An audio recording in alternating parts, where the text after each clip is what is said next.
Gardner-Webb head coach Cris Reisert, the team coming off a home loss against UT Martin. They're back in action this week on the road at Lindenwood in St. Charles on Saturday afternoon. So, Coach, some thoughts on your team, and we'll go to some questions. Yeah, disappointing day. Outcoached, outplayed. Out kind of everything.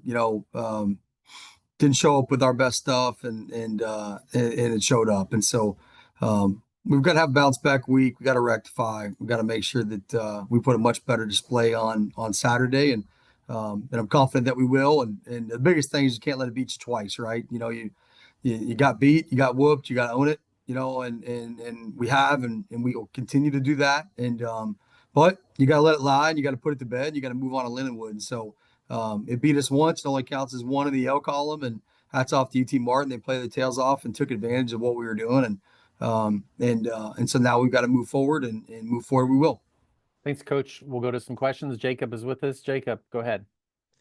Hey, Coach, can you hear me? Hey, Jacob, are you back from your trip? I'm back from my trip. Yes, sir. Hope it went well. It did. Thank you for asking. Coach, I watched the game on replay, and it looked like it just snowballed on you in all three phases. Was there anything particular that you can point to that went wrong, or was it just everything? I think it was a little bit of everything, Jacob. I wish I could be a little bit more pointed. It was such a crazy game. Like we played really, really, really poorly. And we were still 23-7, in the fourth quarter. Got a third down stop. They called us for a personal foul as our guy was getting up, and then we got another stop, and they said we late hit the quarterback running out of bounds, and so it was the wildest thing. Like we had a chance late in the fourth, as poorly as we played, and so that was I don't know if that's encouraging or disappointing, but we've got to do better. I've got to coach better, and everything starts with me, obviously, and so I've got to do a much better job this week, and I got to have our guys ready to go. Do you know the status of Nate Hampton for this week, or can you provide an update on him? We're going to keep all those things, all those things close to the vest, as you can understand, Jacob, and it'll come to light on Saturday. Okay. Speaking of Saturday, this is the first time that you've lost an FCS game. So how's the team bounced back over the weekend, and what's the practice been like over the last couple of days? Well, we just had Sunday. Sunday was a really good day.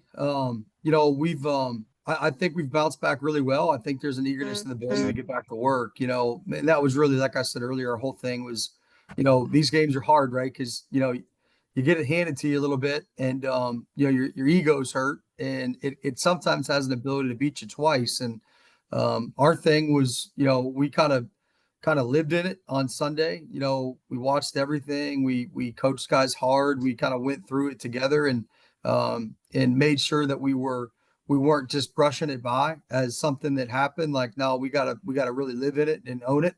And so we owned it, and I think we fixed a lot of the things that were potential issues. And then it was, hey, when we walk off the field on Sunday, like, this thing's flushed. It's got to be in the past, and now we got to move forward in the present and focus on Lindenwood, who's another really good test. Martin was really the first of a really, really tough 4-week kind of run, and this is week 2 of it. And so we've got to certainly make sure we bounce back. Last thing for me, what specifically does Lindenwood do to make them so tough, and what are you going to have to do to be successful come Saturday?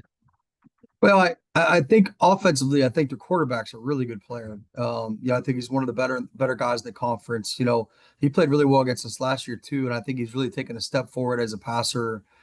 He's more refined. He's cleaner. He's a lot more, I think, on schedule this year than he was last year. And so you got to contain him. That doesn't mean he can't get off schedule and make plays on the run. That's what he does really well.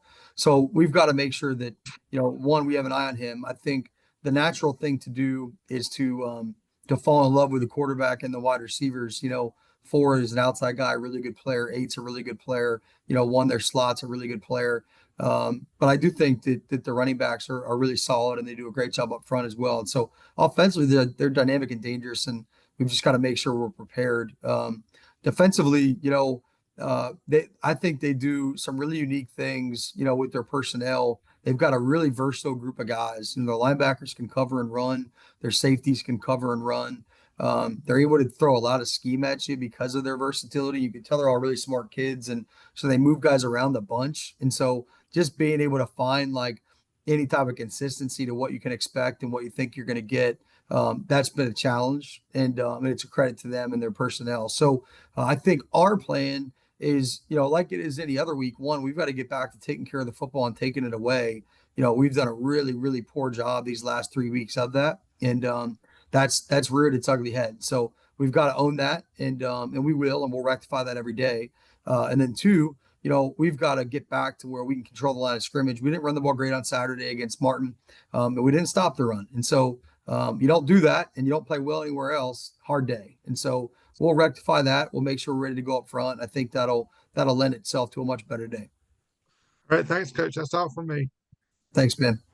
Yeah, Coach, you early in the season, you all done a really good job of taking care of the ball, and you had played more games and you had turnovers. As you said, you got to rectify everything. Is it just a one-off like the last game or so? Like, hey, we can clean up these mistakes and not turn the ball over like we were doing earlier in the year? Yeah, I wish. I don't really believe in one-offs. I think one-offs become two-offs because the other team watches it and they see you do it, and then they're going to pinpoint it. And so, we've got to harp on that every day, every play, every moment, to make sure that gets fixed. We've already done more ball security stuff than you can think of, and we'll continue to do that, just to make sure you get what you I think what you talk about, think about, right, drill. You're going to get those things that's going to show up on Saturday. And so we're going to make sure we preach the ball. And I think that'll allow us to play a better football game regarding the turnover margin on Saturday. Well, Coach, appreciate your time. Best of luck this weekend, and then we'll talk to you again next week. Thanks, guys. Appreciate it.